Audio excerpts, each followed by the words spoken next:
Hello friends, ಇವತ್ತು ನಾವು ಎಲ್ಲಿಗೆ ಬಂದಿದ್ದೀವಿ ಅಂದರೆ 26ಗೆ ಬಂದಿದ್ದೀವಿ. ಈ ರೂಟು ಒಂಚೂರು ಕ್ರಿಟಿಕಲ್ ಅಂತ ಕೊಡಬೇಕಾದ್ರೆ ಹೇಳ್ಬಿಟ್ಟೆ ಕೊಟ್ಟರು. ಇವಾಗ ನಾವು ಹೋಗ್ತಿರೋದು 26 ಪಾದರಾಯನಪುರ ಅಂತ ಹೆಸರು ಕರೆಕ್ಟಾಗಿ ಗೊತ್ತಿಲ್ಲ. ಇಲ್ಲಿ ವೆಯ್ಟ್ ಮಾಡೇ ಡೆಲಿವರಿ ಕೊಡಬೇಕು ಅಂತ ಹೇಳಿದ್ದಾರೆ ಆಫೀಸಲ್ಲಿ. ಹೆಂಗಂದರೆ ಇಲ್ಲಿಗೆ ನಗರ ಹತ್ರ ಅಲ್ಲ, ಮೊದಲು ಹೋಗಿದ್ದೀವಲ್ಲ ಆ ರೂಟ್ ಥರ ಅಲ್ವೇ ಅಲ್ಲ. ಈ ರೂಟಲ್ಲಿ ಕಸ್ಟಮರ್ಗಳಿಗೆ ನಾವು ವೆಯ್ಟ್ ಮಾಡಬೇಕು, ಕಾಲ್ ಮಾಡಿಬಿಟ್ಟು. ಆಲ್ಮೋಸ್ಟ್ ಕಾಲ್ ರಿಸೀವ್ ಮಾಡಲ್ಲ ಅಂತಲೇ ಹೇಳಿದ್ದಾರೆ. ನೋಡೋಣ ಈ ರೂಟ್ ಹೆಂಗಿದೆ ಅಂತ. ಬರೀ 3 ರೋಡ್ ನಮಗೆ ಕೊಟ್ಟಿರೋದು. 7 ಮೇನು, 8 ಮೇನು, 9 ಮೇನು. ಇದು 3 ರೋಡಲ್ಲಿ ಎಷ್ಟು ಪಾರ್ಸಲ್ ಇರ್ಬೋದು ಅಂದರೆ 56 ಪಾರ್ಸಲ್ ಇದೆ ಒಟ್ಟು.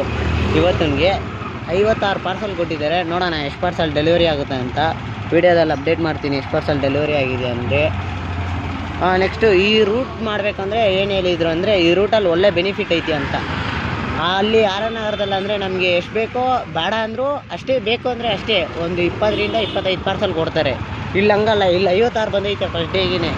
56 ಪಾರ್ಸಲ್ಲು ಕೊಡೋಕ್ಕಾಗುತ್ತಾ ಆಗಲ್ವ ಅಷ್ಟೇ. ಇಲ್ಲಿ ಬೇಡ ಅಂದ್ರೂ ಕೊಡ್ತವ್ರೆ, ತಗೊಳ್ಳಿ ಇದೆಲ್ಲ ನಿಮ್ಮದೇ, ತೊಗೊಂಡೋಗಿ ಅಂದ್ಬಿಟ್ಟು. ಇಲ್ಲಿ ಸಾಕು ಅಂದ್ರೂ ಬರ್ತಾನೆ ಐತೆ, ನಿಲ್ತಾನೆ ಇಲ್ಲ. ನಾನು ಬ್ರೋ ಇಷ್ಟೊಂದು ಬೇಡ ಅಂತ ಹೇಳಿದೆ, ಆದರೂ ಇಷ್ಟೊಂದು ಹಾಕಿ ಕೊಟ್ಟು ಕಳಿಸಿದ್ದಾರೆ. ನೋಡೋಣ ಹೆಂಗೈತೆ ಅಂತ ಈ ರೂಟು.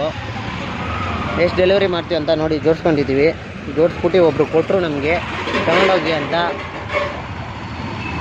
ಗಾಡಿ ಓಡಿಸ್ಕೊಂಡು ಫಸ್ಟು ಪಾಯಿಂಟ್ ಇದೆ, ಅಮ್ಮ ಪೇಸಿಂದ ಕೊಟ್ಟವ್ರೆ ಪಾದರಾಯನಪುರ. ನಾವು ಕಾಲ್ ಮಾಡ್ಬೇಕು ಕಸ್ಟಮರ್ಗಳಿಗೆ, ವೀಡಿಯೋ ಮಾಡ್ಕೊಂಡಂತೂ ಕಾಲ್ ಮಾಡೋಕ್ಕಾಗಲ್ಲ. ನೆಕ್ಸ್ಟ್ ವೀಡಿಯೋದಲ್ಲಿ ಸಿಗೋಣ. ಆದರೆ ಈ ರೂಟ್ ಮಾಡಿಕೊಂಡ್ರೆ ನೀವು ಒಳ್ಳೆ ದುಡ್ಡು ಮಾಡ್ಬೋದು. ಹೆಂಗಂದರೆ ಅಲ್ಲಿ ನಗರದಲ್ಲಿ ಪೀಸ್ ಲೆಕ್ಕ ಮಾಡಿದ್ರೆ ಅಷ್ಟೊಂದು ವರ್ತಿಲ್ಲ, ಬರೀ ಒಂದು 20-30 ಬರುತ್ತೆ. ಅದು ಇಲ್ದಂಗೆ ಆ ರೋಡು, ಅದಕ್ಕೆ ಸಂಜೆ ಹೋಗ್ತೀನಿ, ಸಂಜೆ ಅದ್ರದ್ದು ವೀಡಿಯೋ ಹಾಕ್ತೀನಿ, ಅದು ಯಾವ ಥರ ಐತೆ ಅಂದ್ಬಿಟ್ಟು. ಇಲ್ಲಿಗೆ ಫಸ್ಟ್ ಟೈಮ್ ಬಂದಿದ್ದೀವಿ, ನೋಡೋಣ ಇದು ಹೆಂಗಿದೆ ಅಂದ್ಬಿಟ್ಟು ಆ ವಿಡಿಯೋ ಅಪ್ಲೋಡ್ ಮಾಡ್ತೀನಿ ನಿಮಗೆ.